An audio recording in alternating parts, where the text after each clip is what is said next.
Hi, my name is Ben, a licensed physical therapist at Total Physical Therapy, and today we are going to be going in depth on shoulder D1 and D2 flexion patterns.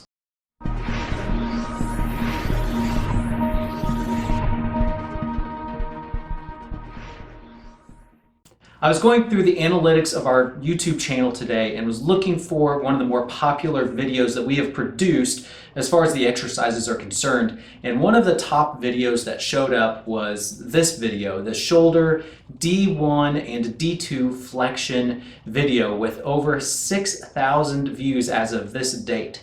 And so I wanted to go through this exercise and just give a brief overview of what the exercise is, how it can benefit us, and why we use this exercise either in rehab or in trying to build up your strength. Well, first, the exercise is an exercise that combines a variety of different shoulder movements. We can, in rehab settings, think about doing exercises where maybe I'm raising my arm straight out in front of me into flexion, or maybe I'm raising my arm out to the side in abduction, and those would be considered somewhat planar movements. But what really shines in these D1, D2 flexion, PNF movement patterns is that we are combining different planes of movement.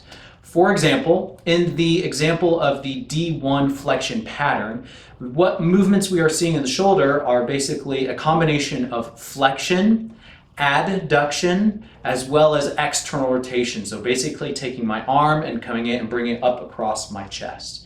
The D2 pattern is looking at flexion, abduction, and external rotation combined, basically starting with the hand down in front of my body and then raising it up and out to the side like I'm going to make. If I did it with both hands, I'd be making a Y position. And so now, why would we pick this exercise in opposition to maybe some other exercises? Well, it depends on where you are in the rehab of a certain patient or what you're trying to accomplish with your strengthening.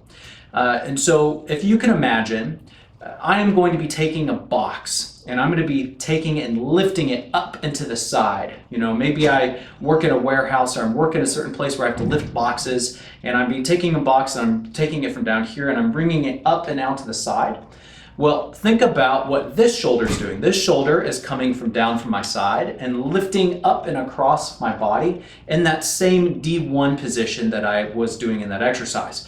Think about what the other shoulder is doing. I am starting down here across my body and I am raising the box up out to the side, which is very similar to that D2 positioning. And so when it comes to doing functional things around the home or functional things at work, the D1 and D2 flexion patterns are trying to mimic with those movements as best as possible, focusing on one arm rather than two. Because if I were to take two arms and move a box, that's both my arms. Some other benefits of doing this exercise is that by adding a combination of patterns and going through multiple planes of movement, we are creating more body awareness as well as motor control.